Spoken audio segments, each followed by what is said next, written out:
Vincent and Nicoletta for inviting me to lead this conversation today. I'm so sorry to announce that Simon Watney won't be able to attend the talk today. But I'm very happy to have here with us Theo Gordon, right? Who is an art historian currently completing his PhD at the Courtauld Institute of Art with a provisional title of Mourning and Activisms in Art of the American AIDS Crisis 1987-1996. His research examines questions of violence and aggressions in artistic representations of people with AIDS, with a particular focus on the representations of women and the works of Greg Bordovitz and Felix Gonzalez Torres. And with Olivia Laing, did I pronounce it right? Who is a columnist for Frieze and writes on art and culture for The Guardian, Observer, and New York Times, and her most recent book is The Lonely City 2016.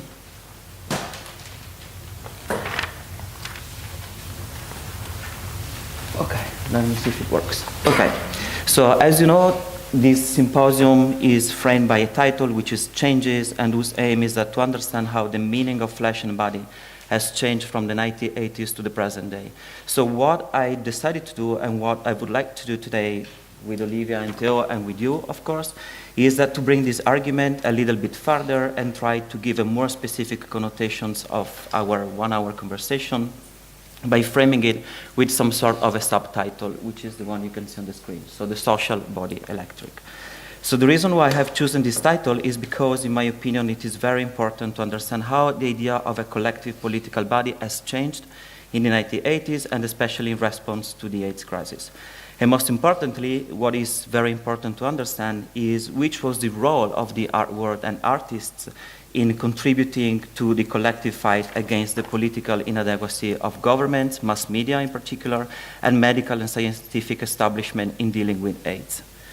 So I will start from the very beginning. This is an article which was published in the New York Times, as you can see, July 3rd, 1981.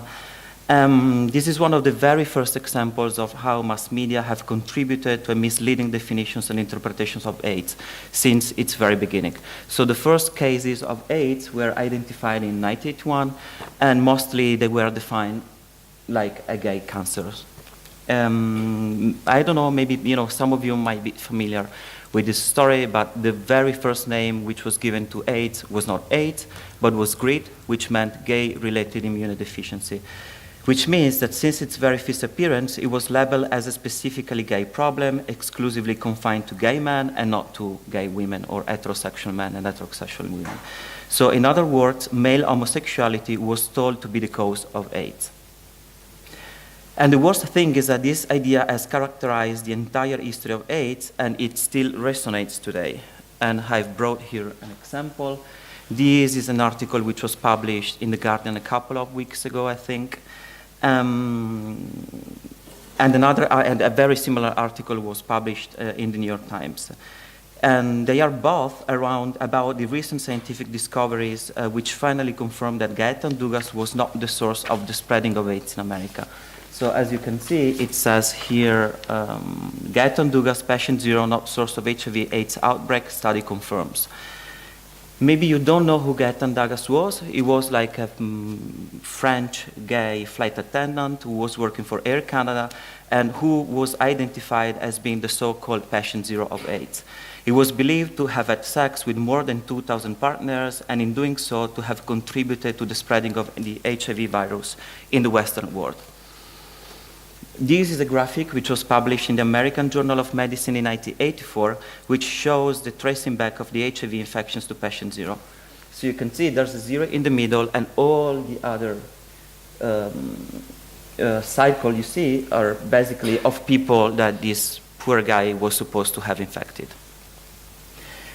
So if we go back 1 second, and this is another interesting story about patient 0. This is People magazine. This was published in 1987, and patient 0 was listed among the most intriguing and most interesting people of 1987, which is a kind of scary, I would say.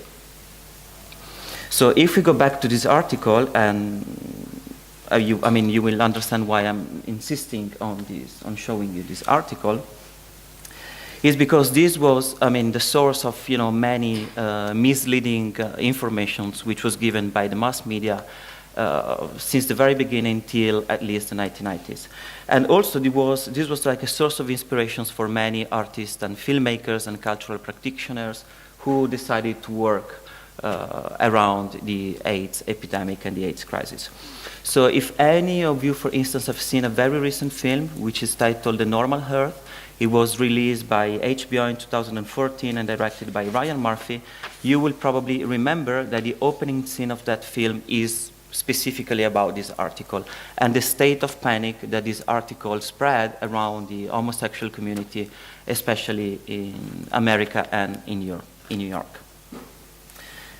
So another reason why I think this article is very important and why we should start from here is because it gives you a general sense of what Simon Watney has called the spectacle of AIDS.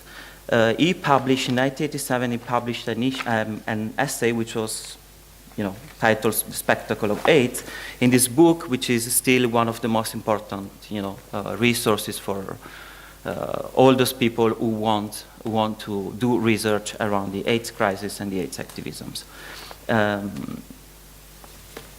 And I'm showing you a quote specifically from that book.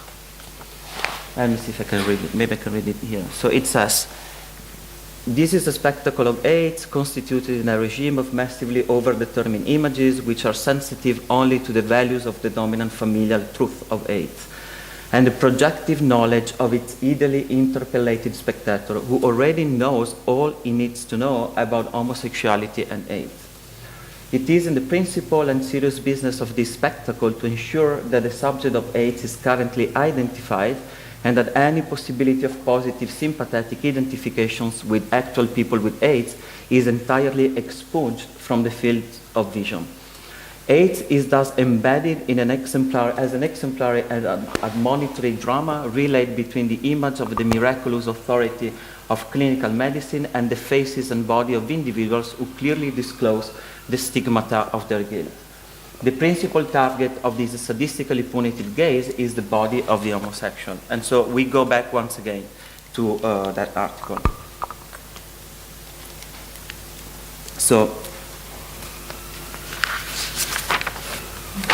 and this comes my first question for you. Maybe, I don't know, maybe you can tell us something about this idea of the infected body somehow, which comes out from here and which is very related to the AIDS epidemic, and which another great critics and theorists of the AIDS epidemic have called rectum is a grave, is Leo Bersani. And so maybe you can tell us something about how this idea of the homosexual body, the infected body, came about and was reinforced by mass media in the 80s, how it was used as a mechanism for controlling and policing the same-sex desire and the life and representations of people living with AIDS. Wait, who are you asking? So if, I mean... Are you asking me or him? Both of you, so... Okay. Hi, everyone. Just first to say that it's really an honor to be asked to fill Simon Watney's shoes, and we're very, very sorry that he couldn't be here today. But we'll hope to, do a good enough job. So sort of in relation to Simon, one of Simon's articles about the spectacle of AIDS and where it comes in sort of, he's one of the sort of founders of what I've always called academic AIDS discourse, which is also an activist discourse. It's a moment in the late 1980s when the level of crisis was getting so severe, and a series of the urgency of criticism needed to counteract the stigma of society. So one of his points in The Spectacle of AIDS is that the body of the person with AIDS is the representation of that body is wrested out of the control of the person with AIDS.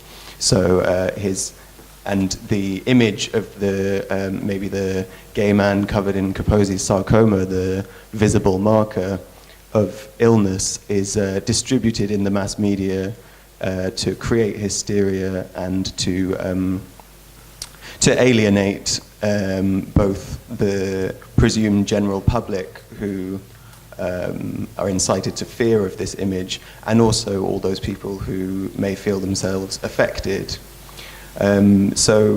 This idea of the body, its representation being out of the control of those people who were suffering, and it was an urgent activist impulse to try and wrest back control of representation of these bodies. Yeah. Hi.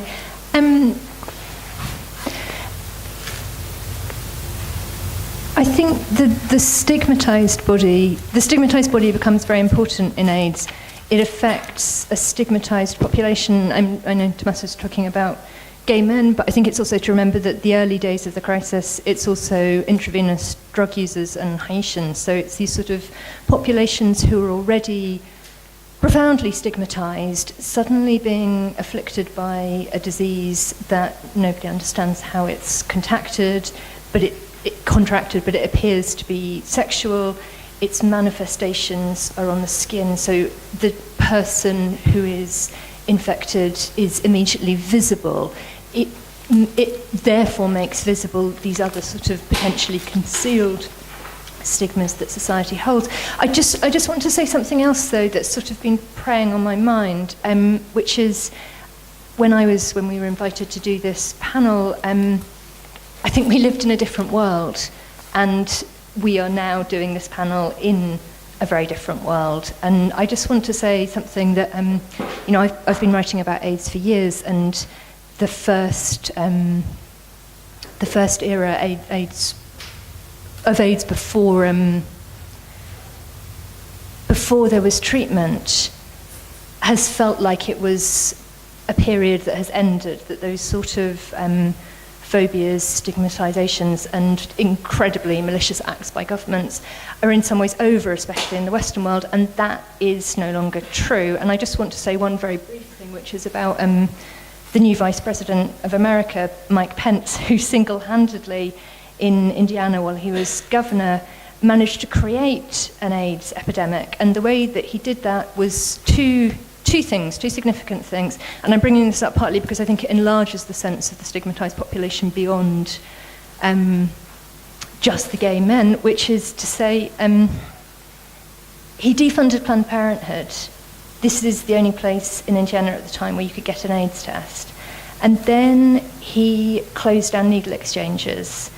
So if you can't find out that you've got AIDS and you can't use clean needles, you immediately create conditions for a new epidemic. And I think we need to be thinking throughout this conversation that these are, once again, live issues. Thank you so much. So I'm showing this other image because it's an image that you Theo selected. So I think this is very important. It says gay men fighting AIDS. And what this image tells somehow is that there's like a particular relationship between the body as a physical entity and somehow the state and the political establishment, because this is an image of people, protesting into the streets and occupying the streets somehow. So maybe you, Theo, can tell us something more about it. Yeah, sure. This is one of my favorite pictures that I've come across. I sort of found it at the start of my research, and I've kept it in my mind ever since. So this is 1994 Gay Pride in London, GMFA, their representation. They had a pink tank, and they're outside, I think there's somewhere around Whitehall, and they're sort of parading down the street, and you get this sort of curious mixture of militarized anger combined with the odd notion of the peace sign at the top, and then you sort of have this is the 90s, so we're living in an age of don't ask, don't tell. You have the sort of the combat boots, the camouflage outfits, which have just sort of been nicely queered if they weren't queer enough already. So I like this because it engages this question of protest and pride marches as the prototypical form of activism in this arena, and how the body on the street can serve to contest and provocate the government establishment. I don't know if you have thoughts about that. I totally love this. I've never seen it before. I think it's beautiful. But it reminded me the late 80s, before ACT UP was formed, so before the first sort of major direct action group was formed, there was a gay pride, and at that point a lot of people weren't really, in the community, weren't really getting to grips with the sort of the crisis to come. This is the sort of era that you're talking about with the gay cancers affecting some people, and there's a lot of sort of confusion. And there was a float that year which was, sort of amongst much more positive, sex-positive images, there was a float of a concentration camp on the top of a truck, and that was really one of those sort of turning moments where people were looking at that. This is kind of Larry Kramer screaming at people, half the people in this room are going to be dead by the end of the year if we don't do something. So that sort of almost antagonistic political activism within a community in order to awaken a community, I think, is also kind of relevant to the story. Yeah, definitely. Also because especially, I'm not really an expert of the UK situations, but the American situations was very terrible somehow. And if we go back to the Simon Watney essay that was published in 1987, which means like 6 years after the first that gay cancer article on the New York Times, the number of people who were dying grew exponentially, and the political establishment in US was not doing anything. And Ronald Reagan, who was president at that time, didn't even mention the word AIDS in public. So the situations was really a kind of terrible situations. And from there, it's like a good point, because to go here. So this is a symbol that probably many of you knows, and which was used and adopted by the gay community, firstly, in the 1980s as a symbol to identify with, and with which to identify their fight against the AIDS crisis in the political establishment. And it says, here it's too small to read, and it says, why is Reagan silent about AIDS? What is really going on at the Center for Disease Control, the Federal Drug Administrations, and the Vatican?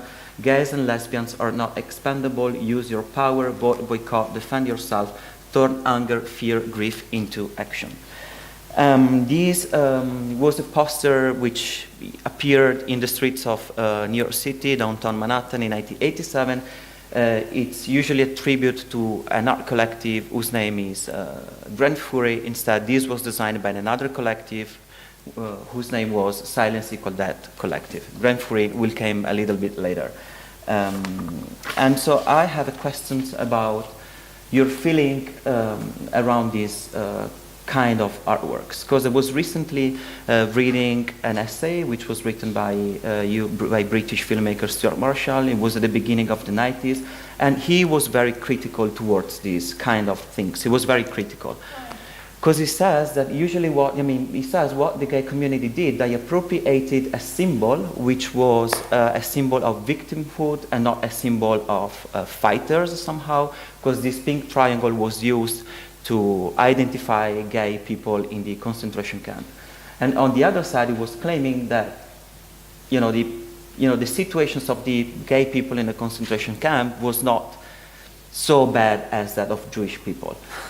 So that's what Stuart Marshall was saying. So instead, what I did, I recently published a book a couple of years ago, and all my argument is about this, about how this kind of artworks help people to organize themselves and to act in public as political and as a proper organization. So I don't know if you have any comments around that. I'm slightly stunned by what you just said, because I feel like death in a concentration camp is death in a concentration camp. It seems quite strange to sort of have hierarchies of death like that. I think the Silence Equals Death image slogan is incredibly powerful. It's again something that I've been thinking about in the new recent circumstances, that how omnipresent the force of silencing is, and how that it's a metaphorical term and it's a literal term. Silence did equal death. Silence could again equal death. I was working recently, I've spent a lot of time in Fales Library in New York, which is where huge amounts of AIDS artists, gay artists and AIDS activists papers are kept, including the ACT UP collective. And one of the things that was in there was the original, Avram Finkelstein is the man who designed that, and it had the original printer's proof, the sort of very rough little sketch. Let's have a triangle, let's have this slogan, and then the sort of blown up version with notes for the printer about the colours. And it was kind of astounding to see this icon in its earliest, most embryonic stage, and intensely moving, because it made me see how far it had travelled, how powerfully it's travelled. I think if you ask people to think of the AIDS crisis, this image would almost certainly come to mind. And I think it has been a really powerful thing to rally around, to organise around, and a really powerful thing for an artist to hold in their heart, to hold in their head. It seems to, I'm sure we'll get on to David Wojnarowicz's Stitched Lips as well, but it seems to me that is the artist's imperative. Yeah, I would just follow up quickly to that to say that direct action on the streets, one of the things that you really need is pithy quotes or taglines or sentences, and silence equals death is the prototypical example of that. You can yell that very loud and people will hear, and it's emphatic. And this concept of organizing people into the streets and of the representations of people in public. Let me go back 1 second here, because I don't really remember what it says. Okay, the principal target of this sadistically punitive gaze is the body of the homosexual. So this sentence, I think it's very important to understand how all these people were fighting, of course, to have visibility, but to have a kind of positive kind of visibility. So people living with AIDS were fighting for being identified as people living with AIDS and not as people dying because of AIDS. And so that's why I brought this image here, which is a very famous poster who was designed by Granny Fury. This is a version from, let me see, I have my date here. This is a version from 1989, which was produced on the occasions of a public art project, which was called Art Against AIDS on the Road. And I have chosen two different images, this and this, because both are like censored images. The censorship here, it's quite clear.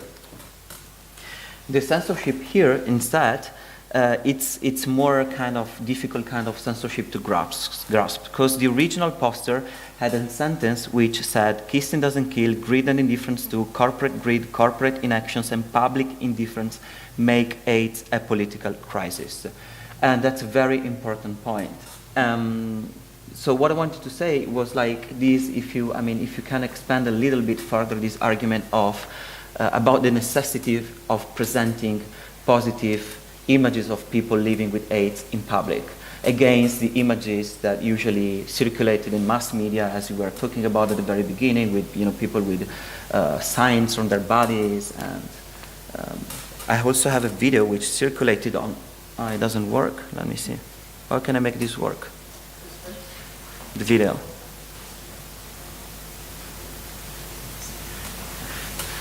Because this video is interesting.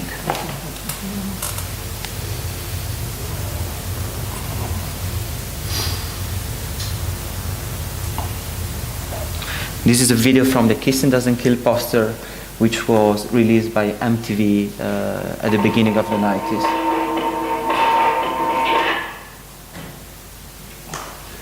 And it's also interesting to understand how these people acted in the public space in different levels.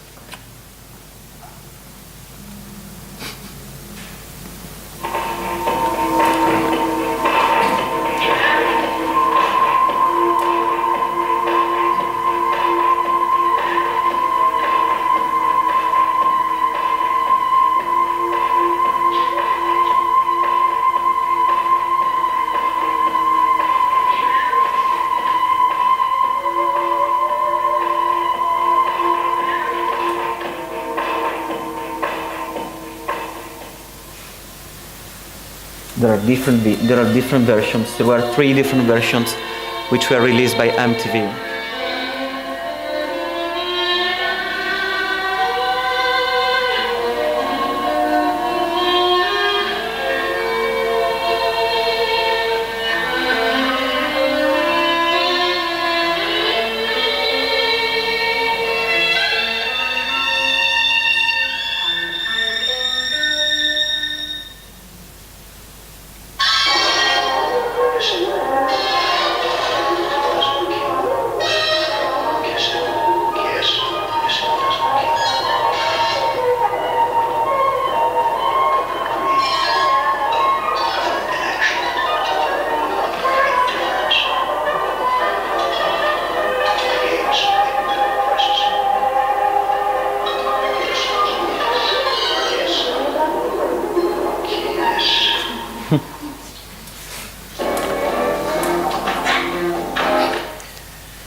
Yeah, so I was talking about this idea of presenting positive images against what Simon Watney was saying, the statistically negative gaze. So maybe, I mean, you can expand that idea a little bit further.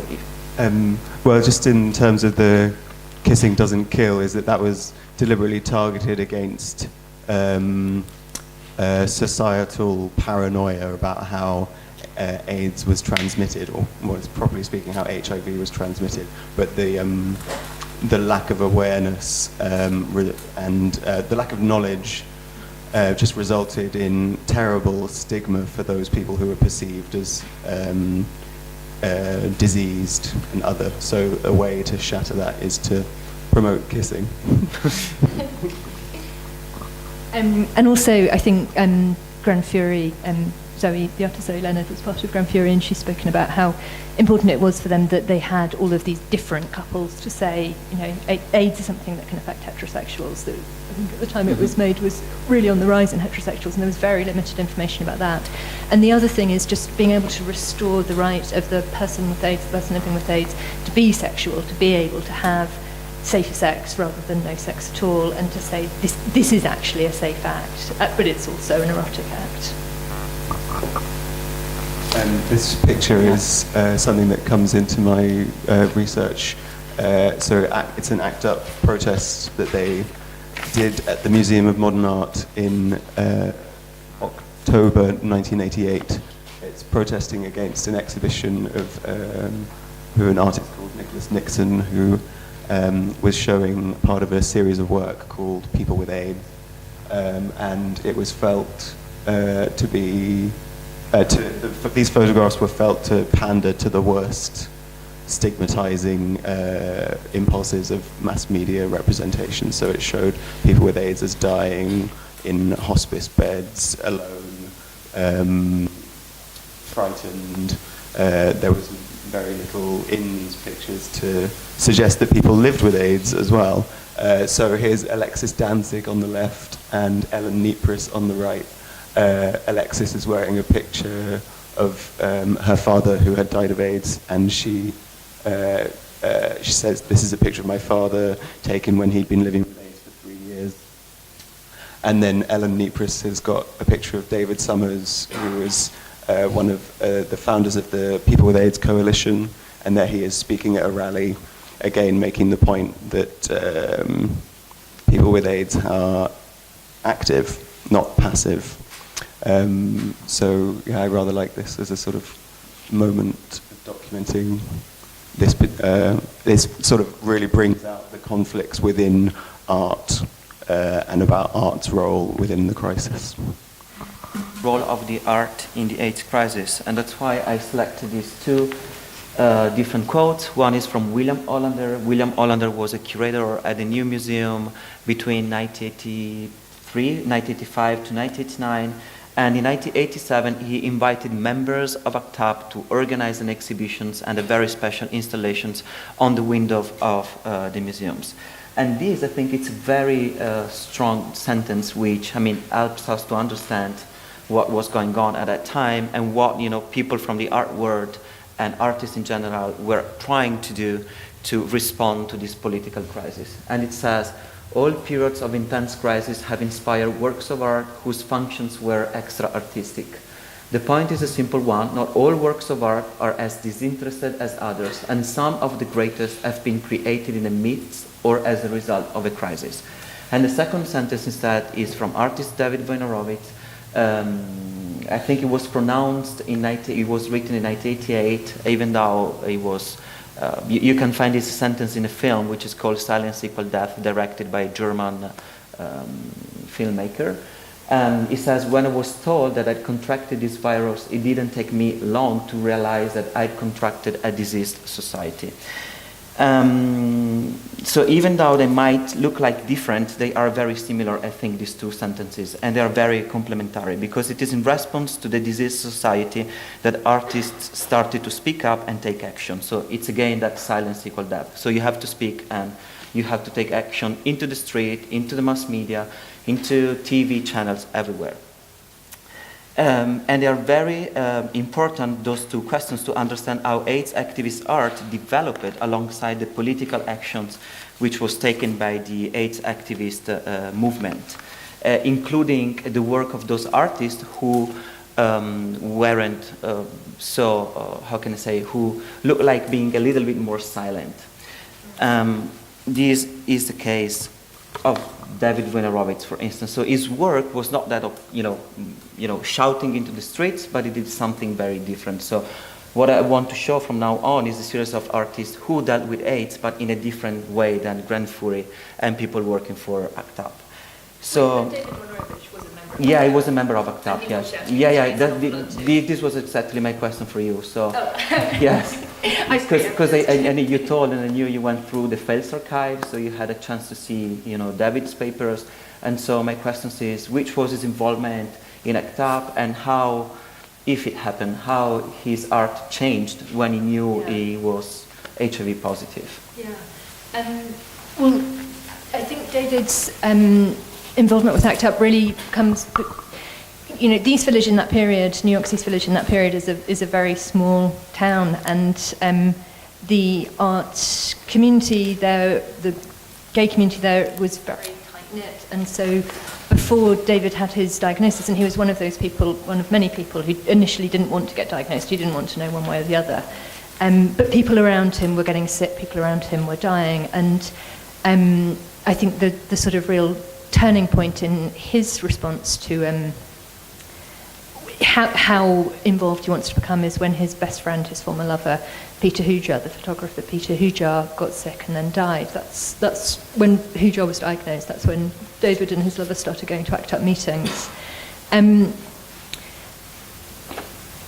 I think the thing with Wojnarowicz is that he knew that he had contracted a disease society long before he got AIDS. He was always aware, as a queer man, that society was arranged against him, that society was forcibly and violently arranged against him. He was subject to homophobic attacks from a really small age. So he wasn't under any illusions about what the world was like, or the sort of the stigmatized body of the gay man. It didn't take the AIDS crisis to expose that information for him.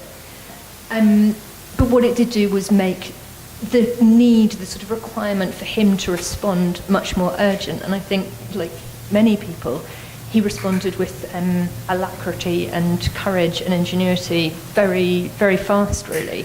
So he was part of ACT UP, he was part of going on demonstrations, the die-ins, the FDA, the Food and Drug Administration. He was doing that sort of classic direct action work. But he was also making artworks that responded viscerally to the crisis, and I'm sure we'll see some more of them. But this stitched lips is a very famous image, but it isn't just about AIDS. It isn't just about silence equals death. It's a parallel to it. But the thing that we maybe haven't really touched on yet is that at the same time that the AIDS crisis was happening in America, it was also the moment of a real peak in the culture wars. We're in another peak in the culture wars, but that was a particularly significant moment. So a lot of the work of queer artists, feminist artists, radical artists of all kinds, was being defunded, censored, banned. There were court cases. David particularly was caught up in a long-running court case about the sexual content of his work, as was Robert Mapplethorpe. And that's sort of part of the background, and part of this desire to resist with images is the sense that the silencing is happening from all angles. Yeah, I would just follow up with that to say that we were thinking about, with that image of the men on the tank, about that relationship between the individual body, or the flesh, and the state. And here with the jacket, his appeal for what his friend should do after he died is very clearly targeted to make the dead body, or to bring the dead body back to the person who was the body that was responsible, the administrative body. I'll just say one more thing about that, which is Wojnarowicz was actually the first of the political funerals. So after after years and years of funerals, there was a strong sense among people that it was unbearable to continue these private acts of mourning as if these were private deaths. And so his funeral was a march through the streets of New York. And his actual ashes, when he was cremated, and perhaps we'll get onto this visually, but I'll bring it up now anyway, were part of the Ashes Action. I don't know if people here are familiar with that, but that was a march on Washington in the 90s, just before combination therapy was conceived of, made, in which people brought the ashes of their dead lovers, and they marched to the White House lawn and they threw them over, which, exactly as Liz said, they were putting them back in the hands, in the lap of the people who were responsible for their deaths. And now I'm going to your Feliz Gonzalez Torres image. Yes, so in the light of what Olivia was talking about with the culture wars, where there was a wave of censorship of art that was felt to be sexually explicit or otherwise, Feliz Gonzalez Torres deliberately took a different approach in terms of he had a sort of aim to bring queer sexuality subtly into the museum space. And so this is an important exhibition of his called Every Week There Is Something Different, which was in Andrea Rosen Gallery in 1991. For the first week, the space displayed photographs of captions carved in stone at the Museum of Natural History, which designate typical features of heroic American masculinity. So explorer, strength, courage. And then in the second week of this exhibition, he brought this go-go dancing platform into the space, which for most of the day was just sat in the middle with the lights lit up around it. And then for 4 minutes of every day, a go-go dancer would come on wearing a Walkman and not much else, and do a dance. And then in the subsequent weeks, he took these works down and replaced them with a candy pile, which is one of the pieces that Matthew was talking about earlier, and also a piece of net curtaining. So I guess the sort of point to make here is that there are lots of different strategies for how to sort of code like an activist imperative in an art form. I don't know if you I don't know if I've got anything to add to that, apart from I just think that's the most joyous, fantastic image, and I think that that's true, that resistance has to be from multiple angles and from multiple effective positions. It has to involve different kinds of emotion and playfulness as well as mourning. So Olivia, I want to go back to you because I want to talk about your forthcoming book, which is called Everybody, right? And have a quote which says that your book asks what it means to inhabit a body, that must necessarily age, sicken and die, that is subject to violence and yet which remains a potent vehicle for both human connections and political liberations. And somehow I would like to connect this quote with this image, who is Olivia was talking about before. This is Peter Huillard, who was a lover of David Boner-Roberts, and this is a picture actually taken by David on the deathbed of Peter Huillard. So how, this relationship, this idea of a body which becomes sick in relation to the AIDS crisis and in relation to the political, the political crisis which was going on at that time.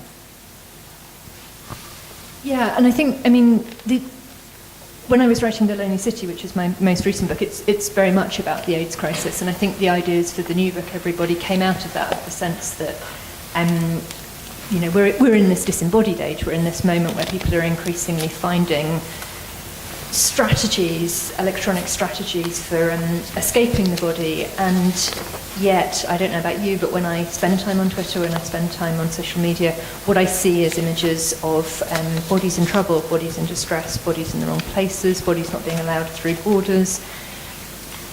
vulnerable, harmed, hurting human bodies. And at the same time, I think the capacity of the human body for resistance is as vast as ever. And, you know, I'm very much schooled by the ACT UP era.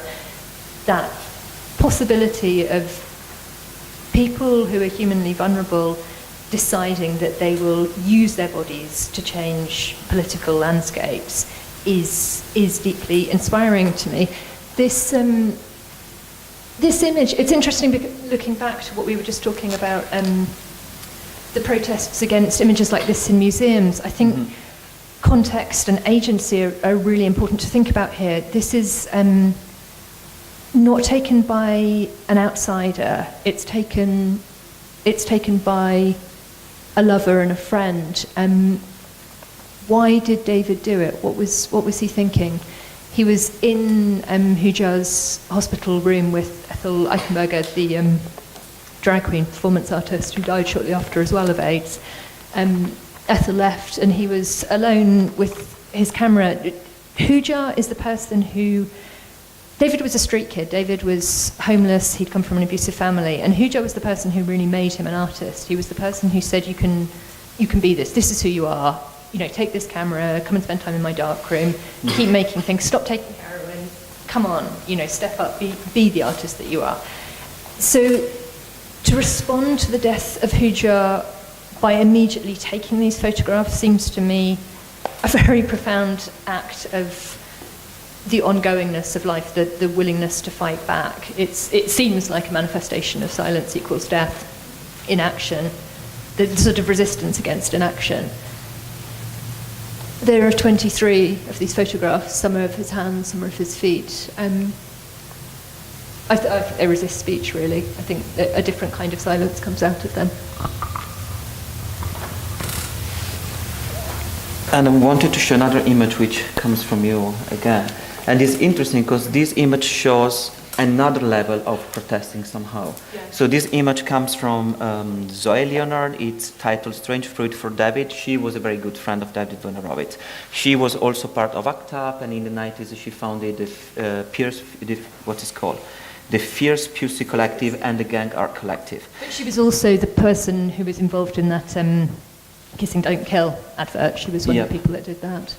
And the reason why I said this is another level of protesting is because it seems to me that this kind of picture focused on a different aspects of the 1980s AIDS artistic activisms, which means mourning and melancholia rather than about action and militancy. So my question is, how do you think that mourning and melancholia was used as, you know, instrument of protest against the government inactions at that time? And I'm thinking about, you know, the public funerals on one side or the AIDS killed on the other side. So this is another side of the story somehow. Yeah, I mean, Zoe Leonard, she was very, very involved with needle exchanges in New York. She was somebody who fought very hard and in fact was nearly imprisoned over it. After David died and after a lot of her close friends died and ACT UP broke up, she went to India in a state of despair, and she came back. She moved to Alaska, and she found herself collecting fruit peel from fruit that she was eating in her little apartment, bananas and oranges, and then she found herself sort of stitching them together. Some of them she put buttons on, and she said she was sort of transfixed by this act of repair, that she felt in herself a strong desire to repair something at the same time as knowing it was unfixable. The act of making art cannot bring the dead back to life. In some ways it can change the political landscape, in some ways it can change what happened in the AIDS crisis, but in some ways it can't. And I think this is work that exists in that gap of when you can do something and when you can't do something. And they're immensely powerful when they're displayed. The decision that she made with her gallery was that they wouldn't be repaired in any way, they wouldn't be restored in any way, she wouldn't make new ones. They are just dying through time. So I saw them in May at Met Broya, and they're now like the size of walnuts, little tiny blackened objects. which viscerally show you the passage of time between the moment that she made them when her friend had just died to now. That they really hold in some way the length of the AIDS crisis, how long it's been going on for. I couldn't follow that. So what is important here again is because this is the first women artists that we have encountered in the last hour. So I think that another topic we should discuss about is the relationship between AIDS and women somehow. And so this is an image I selected from Grand Fury again, and it's specifically addressed to women. It's a public campaign which was done in Los Angeles in 1991, and it was in two different languages. One is English, and the other one was Spanish, because of the high number of Spanish people living in Los Angeles. So maybe you, Theo, I know that you did some research recently about the relationship between AIDS and women specifically, yes, in the 80s. Yes, no, this is something I'm very interested in. I think it was until 1993 or 1994, the Center for Disease Control defined AIDS, diagnosis of AIDS was a blood count of less than 200 T cells and the presence of 2 or more opportunistic infections.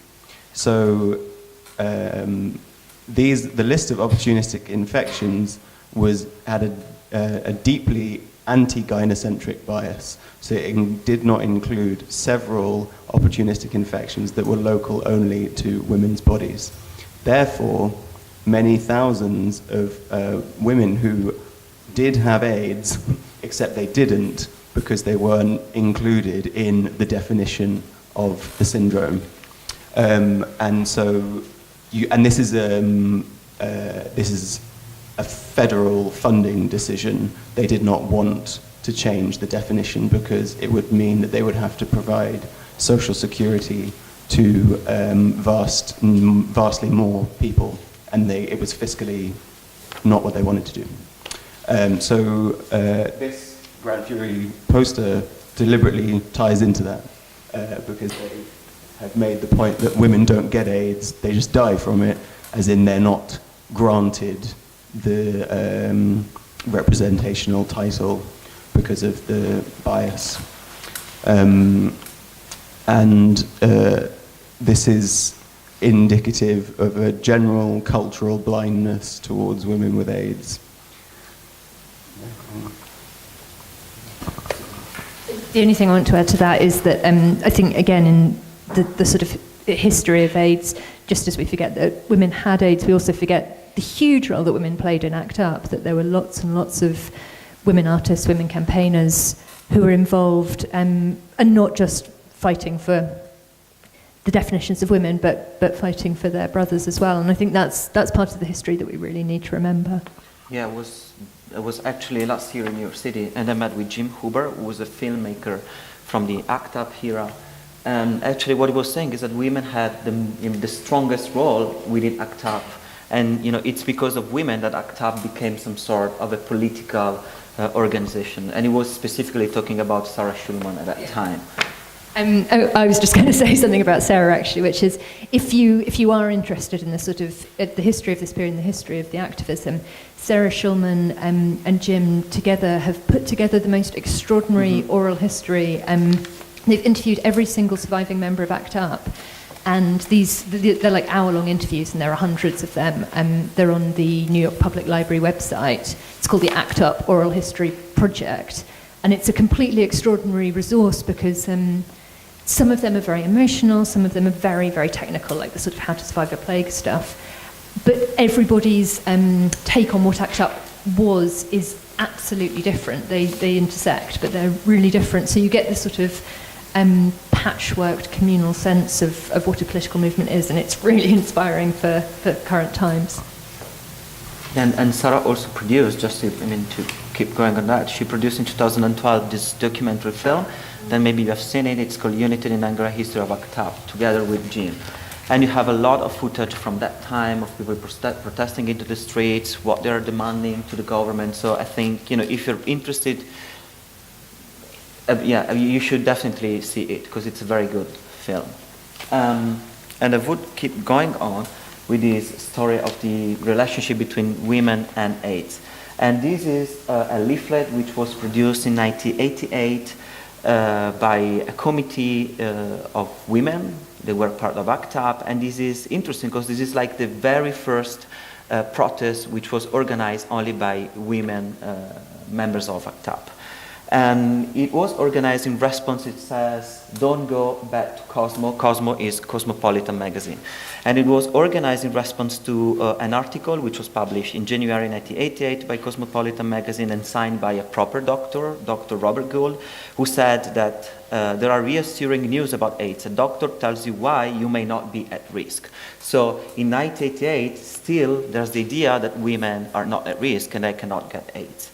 And in 1989, Giancarlo Musto and Maria Maggenti, there are two female filmmakers from the ACT UP era, they made this very beautiful documentary film which is called Doctors, Liars and Women. So maybe this is just a suggestion I'm giving you if you like to, bring this argument a little bit further. And in the next one, there's a poster which was designed by Grand Fury specifically for this Say No to Cosmo demonstrations. And the message of the posters is quite clear. 1 in every 61 babies in New York City is born with AIDS or born HIV antibody positive. So why is the media telling us that heterosexuals aren't at risk? And another example is this one. This is a sticker, but it was born like a poster. It was designed by Grand Fury in 1988 for a protest which was called Women's Day. It was part of a protest which lasts for 9 days. Each day was dedicated to a specific AIDS-related topic. Grand Fury made 3 different versions of this poster and with 3 different messages. One says men use condoms or beat it. The other one says AIDS kills women. And the other one says sexism rears its unprotected head. And this artwork, what is interesting is that it was shown at the Venice Biennial in 1990 when Grand Fury was invited to participate at the Biennial, and it caused a very big controversy with Giovanni Carandente, who was the director of the Biennial at that time. And what is interesting is that, so we are 89, 90, so this brings me back to the spectacle of AIDS, which we were talking about at the very beginning. And still, the idea is that, yes, AIDS is a specifically gay disease and intravenous drug users disease. So I don't know if you want to say something about this idea that still in the 90s, AIDS was, you said something about the Food and Drug Administration story, but maybe you want to say something more about... Just in passing, it strikes me that the recent story about PrEP being funded, the sort of outcry to that was very similar to the sort of rhetoric that you heard in those days of like, why should we be allowing gay men to be having this kind of hedonistic multiple partner sex? Which just felt like I hadn't heard that sort of language for quite a while, and there it was, the tabloids come straight back with that language. So I think these stereotypes don't go away. Mm-hmm. And it's still the rhetorics of the Patient Zero article. In 2016, we are still looking for the cause of AIDS, and we're looking the cause into like a specific human body. Promiscuous. Yeah. Which is very, it's scary. I also want to say, and then I want to conclude because I think we are running out of time, right? We have talked so much about America, United States, New York, and so on, and all the images we have shown, they come from, American artists. So this is a list of exhibitions which are very recently organized in the United States, at the Tacoma Museums, the Museums of Contemporary Art in Los Angeles, the New York Public Library, the New York University's Gallery, and many others smaller kind of exhibiting space and galleries. And so what happens is that in America, the art and cultural world in general is making a big effort to rediscover the historical and artistic legacy of AIDS, artistic activisms, and how it has influenced or has been reinterpreted by the younger generations of artists and cultural practitioners. And this is an article which was published in July 2016 in the New York Times. It says, Art of the AIDS Years, What Took Museums So Long. And it's signed by Holland Cotter, who is like a very important art critic from the New York Times. So I'm asking you, why is this not happening in UK? Do you have, I mean, why in UK there's such a silence still around the AIDS crisis and all the art which was produced at that time? And this is something that Simon was also saying when he emailed us and he said, I'm so sorry, I cannot attend. I want to read because it's very nice. He said, indeed, one of the reasons why your invitation was a particularly pleasant surprise was that it is, I think, the first time I have been invited to talk about this subject here in the UK, in spite of having been far more directly involved than anybody else in Britain. Frankly, I don't think many people over here give a damn about AIDS. It is as if it never happened, as if nobody ever died, as if nobody is dying as I write. So I think this is a very important topic we should discuss about. I don't have an answer. I don't know why UK there's nothing going on. Yeah, it's interesting. So, I mean, when I wrote The Lonely City, I focused entirely on American artists. So I've been speaking an awful lot in England about the AIDS era, but talking about Americans, talking about New Yorkers, basically. And I think a similar question is, why hasn't Derek Jarman had a retrospective at the Tate? Yeah. Why are we not seeing these heroes of our queer resistance, but also extraordinary artists being thought about in those sort of ways? And, you know, I think the answer is homophobia. It's not a complicated question. And it's something that I think is on all of us to really be remembering these artists, drawing these artists back into public attention. And it has been staggering watching it happen in America over the last few years, that all of these artists, Martin Wong and David Wojnarowicz downstairs, but dozens and dozens of artists are being thought about in these sort of very careful, provocative, tender ways. It has to happen. It really has to happen. Yeah, I don't have an answer, but I do know that with something like the PrEP debate, and might be indicative of this, is that like the UK government is sitting on data that shows that it is an effective treatment. It is treatment as prevention. That's the sort of how it works. And it is, I went to a conference before the summer where there was a presentation from someone who'd done research on it, and she was very emphatic that it is the right course to go down, but it is not happening because of the NHS in England. So, and some lives matter more than others, I think, is the answer that one always comes to in this question. I want to conclude just with the very last question.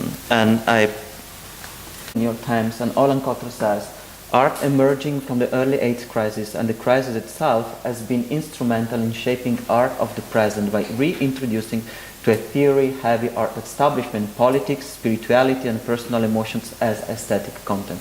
And I would say the body as well, in terms of, you know, aesthetic content. So if there's, which do you think is the legacy of the art which was born in response or within the AIDS crisis, and how do you think it might make sense for our current contemporary art context and situations? I'm thinking about the younger generations of artists, for instance. What do you think they could bring from all that story?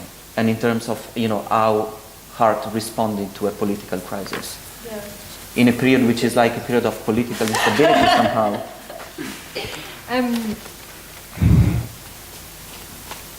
I think what he says is true. I think that there's a danger that art becomes increasingly market-driven and increasingly caught up with its own sort of discourse, its own language. And I think what's so powerful, so lastingly powerful about the art of the AIDS crisis is that it's urgent and that it's absolutely engaged with questions of real significance, with questions about the body, with questions about suffering, with questions about death, but also with questions about who has a voice and who doesn't. It's politically deeply invested, and I think part of the reason that people respond with such intensity to that work is because there's so little. And actually, when I was I profiled Marvin Taylor, who runs the Fales Library, the Library of Activist Art that I was talking about earlier, and for the New York Times, and I was saying to him, why do you think, you're the person who's sort of sitting here with the Wojnarowicz archive and the Wong archive and seeing all of these kids coming in day after day looking at it, why is there such a sort of heat around it? Why is there such an attraction? And he said, so much art now is so devoid of any passion, and this is work that is absolutely saturated in passion and urgency. Yeah, I mean, I'm not really sure, but just to follow up on that would be that it's an incredibly affecting thing to study, and have been reduced to tears several times. And I think that also I take the sort of perspective that the archive, as it were, is in, we need to make it active for it to mean, so to engage with stuff from the past in the present constantly is vital. Yeah, I guess I just add to that, it isn't history. Whatever we're saying today, and however cosy it might have felt to think about it 6 months ago, it is not history. Thank you so much. So if you have any questions, you are very welcome.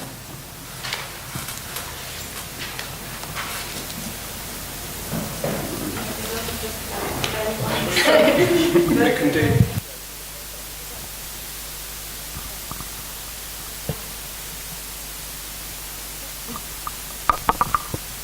I guess this is kind of a response.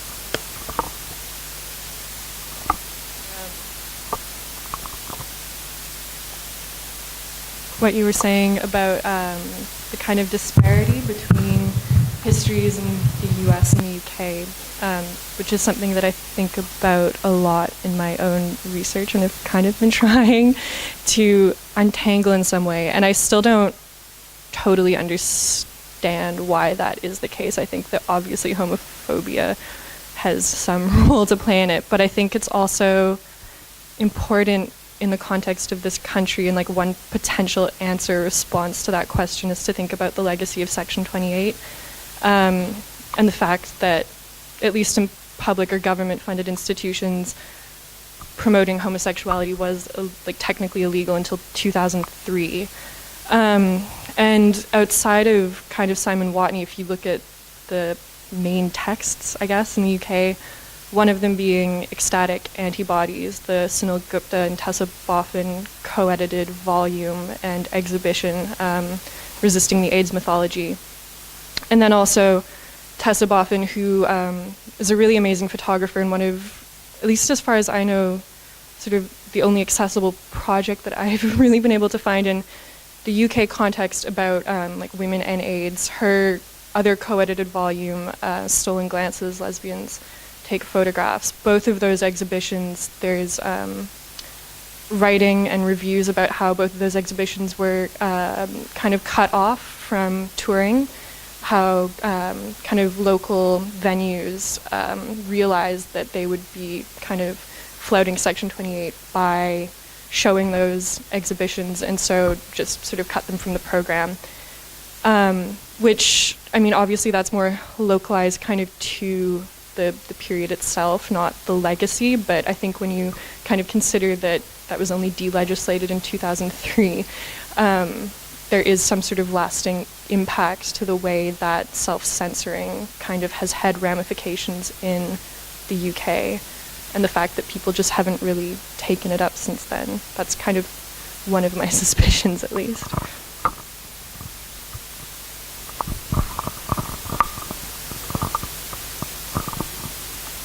Can I just say something which is not actually completely related to that, but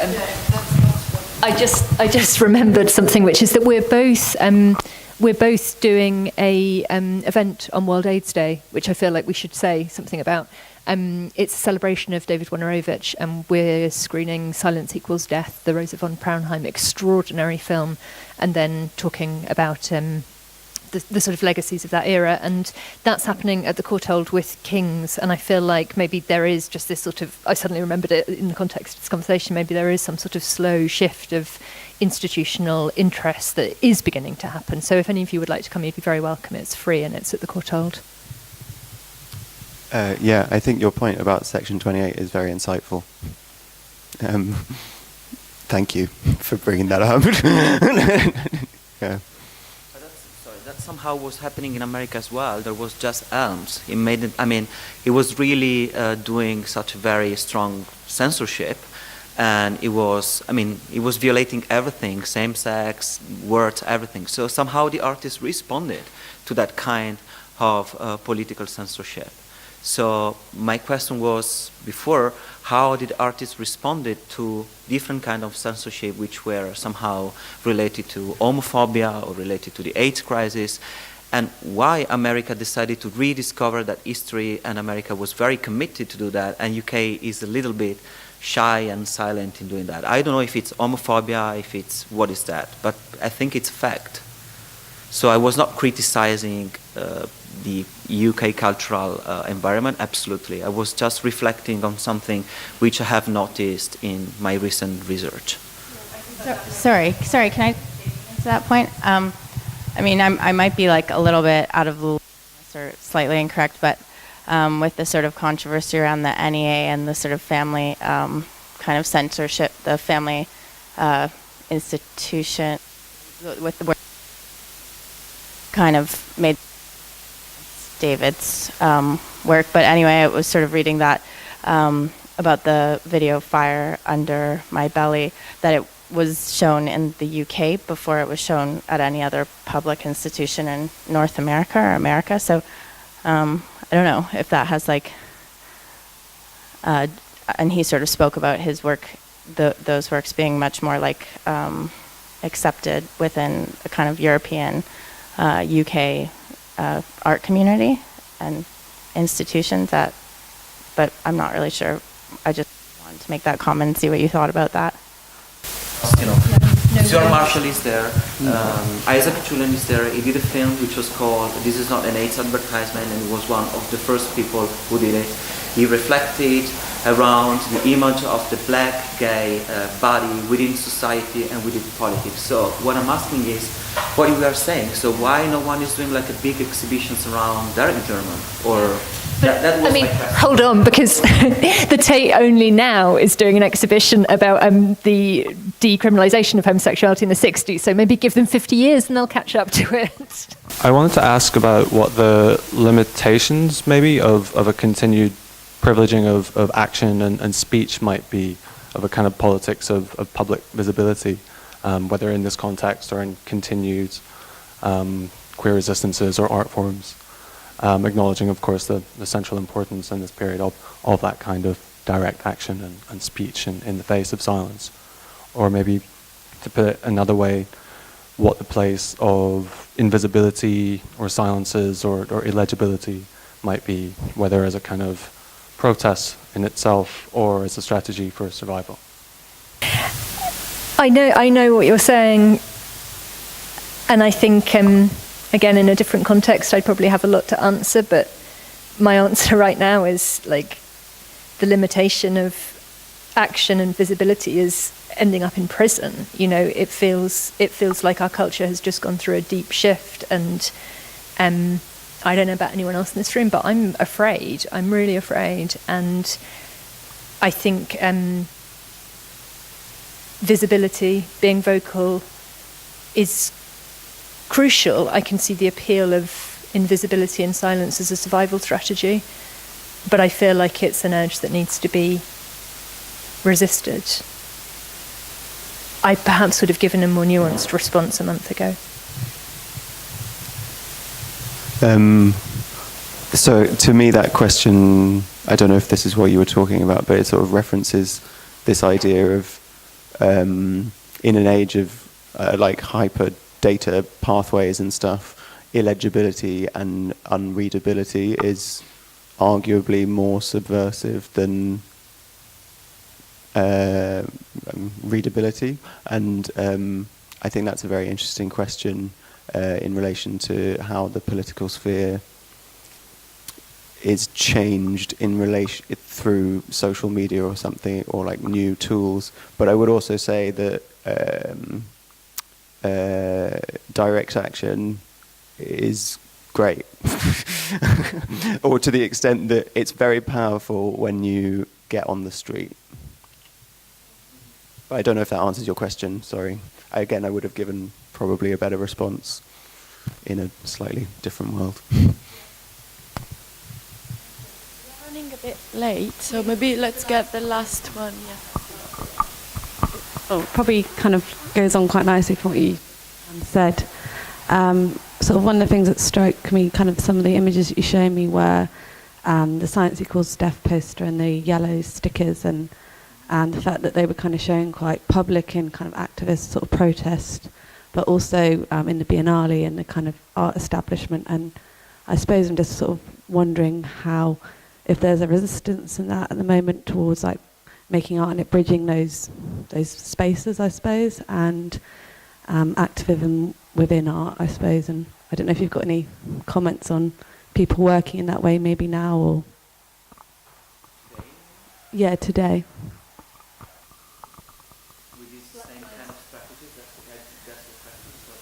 Yeah, I'm just wondering if it's a kind of thing that people are doing right now, or if it's something that's you feel is being resisted, and it's people are acting more silently and about these sort of issues, or political issues. Black Lives Matter sort of migrating into the art world. I think if you look at the Whitney biennial list that's just been announced, it's an awful lot of political collectives this year. It's quite striking.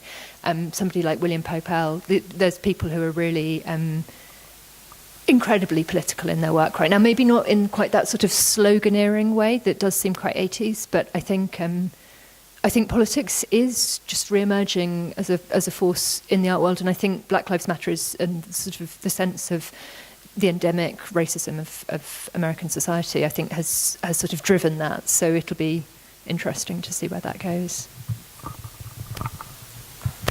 Right, thank you very much. Thank you.